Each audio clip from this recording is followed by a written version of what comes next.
eh,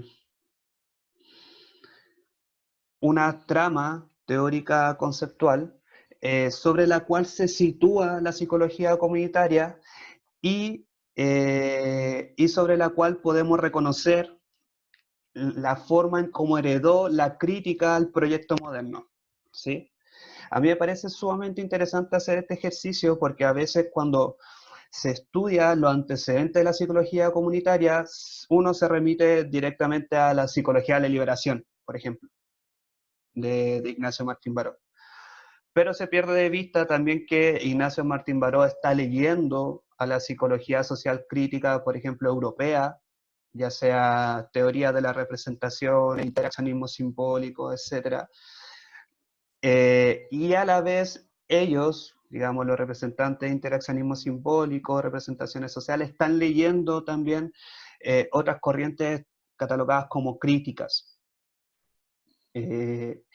Básicamente lo que quiero decir es que detrás de la psicología comunitaria no emerge como epifanía solamente de Martín Baró ni de ningún otro. Yo también, o sea, me interesa dar cuenta de que la disciplina, por mucho que se suele hacer, eh, no emergen de la nada, digamos, por un acto singular de una persona debido a su biografía, etcétera, sino que las disciplinas también emergen dentro de un entramado conceptual, y eso es sumamente importante tenerlo presente. Eh, un poco negando la idea de fundación o de fundador, fundadora.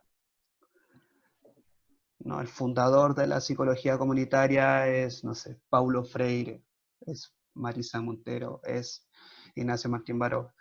No, o sea, ellas están leyendo de manera ellos y ellas están leyendo de manera entrecruzada postulados que devienen desde otras corrientes y con una particularidad que la vamos a ver luego. Bien. Como les contaba, para hacer este entramado nos vamos a ir bien lejos, ¿sí? ¿Me escucho bien? Perfecto. Si voy muy rápido, me pongo un poco ansioso hablando así como en la cámara. Me parece que es muy youtuber. Pero si me pongo, o sea, si voy muy rápido, me interrumpen nomás, ¿ya? ¿Sí? O cualquier pregunta o cualquier comentario. Bien, como les contaba, nos vamos a ir bien lejos para ir construir un poco este entramado. No nos exijamos comprender en profundidad, digamos, cada uno de sus componentes, pero sí delinear algunas tendencias. Eso es lo importante. Bien. Se podría decir que a la segunda mitad del siglo XIX y la primera mitad del siglo XX comienzan a emerger en Europa Occidental varias corrientes del pensamiento, o más que corrientes, varias propuestas que tendían a problematizar la idea de sujeto moderno. Me imagino que en los cursos anterior a este, me imagino en los cursos de licenciatura, eh, ustedes habrán leído a Descartes, ¿no? O revisado a Descartes, etcétera, las meditaciones cartesianas, ¿sí? Entonces están más o menos familiarizados. La, Empiezan a haber propuestas que empiezan a problematizar la idea de sujeto moderno y que se puede condensar en la idea de sujeto cartesiano. ¿Cuál es el sujeto cartesiano? Un sujeto, se podría decir, fundado y cerrado en la razón, un sujeto que es separado de todo tipo de relación, incluso con su cuerpo, en cuanto a que estas relaciones van a perturbar el conocimiento de la verdad. La verdad escrita con mayúsculas, se podría decir. La verdad objetiva. Una verdad que es susceptible de aprender mediante métodos positivistas, el método cartesiano. Cuando digo que es un sujeto fundado y cerrado en la razón, estoy pensando específicamente en la consigna famosa de Descartes, el cogito ergo sum, pienso, luego existo. Y cuando digo que es separado de toda relación, si nos remitimos a una de las meditaciones cartesianas, eh, no sé si ustedes tuvieron posibilidad de leer ese texto, cuando el gallo está sentado en la comodidad de su living. Estoy hablando de, cuando hablo del gallo de Descartes, ¿ya? Sentado en la comodidad de su living y ve cómo la cera se quema y empieza a dudar de sus sentidos y dice, no, mis sentidos son susceptibles de engaño, por ende voy a anularlo y voy a solamente tomar como certeza lo que se me presenta como ineludible a la razón. Se podría decir que es un método sumamente desconfiado respecto al cuerpo, respecto a los sentidos, respecto a la realidad o a los fenómenos, o sea, a la manera en cómo acontecen los fenómenos en la realidad. Hay mucha desconfianza en el sujeto cartesiano. Bien, tengamos en vista que este sujeto moderno de alguna forma va a, y el proyecto de Descartes, va a producir los cimientos sobre los cuales se va a desarrollar la ciencia moderna.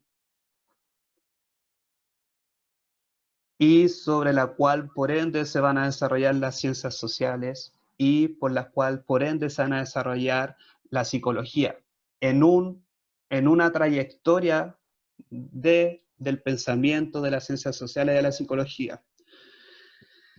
Ahora bien, decíamos que durante la segunda mitad del siglo XIX y la primera mitad del siglo XX comienzan a haber varias propuestas que problematizan justamente la idea de sujeto moderno.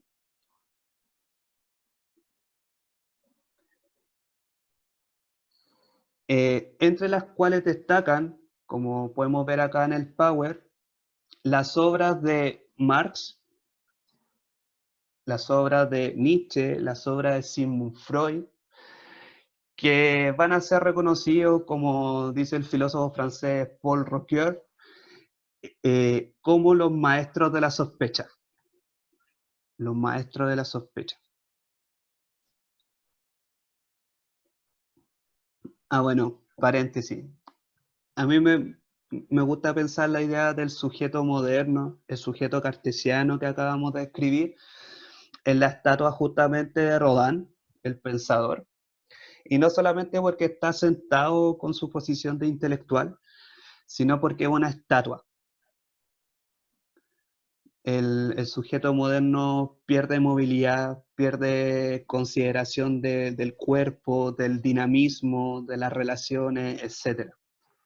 Entonces me parece que incluso en sus aporías, el pensador de Rodin ilustra muy bien el modo en cómo se concibe el sujeto moderno.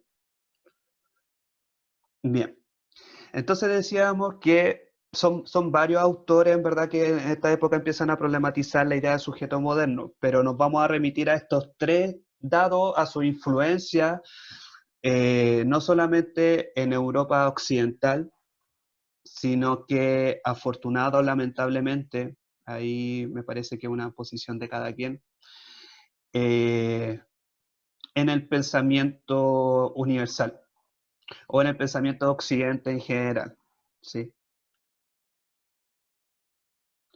Espera, ¿cómo cambio? Acá. Insisto, no tratemos de, digamos, de pesquisar, o sea, no tratemos de comprender en profundidad cada uno de estos postulados, pero me gustaría que fuéramos pesquisando las tendencias de este espíritu crítico, ¿sí? Entonces con Marx, por ejemplo, acá le pregunta, ¿y el carácter material e histórico de la existencia?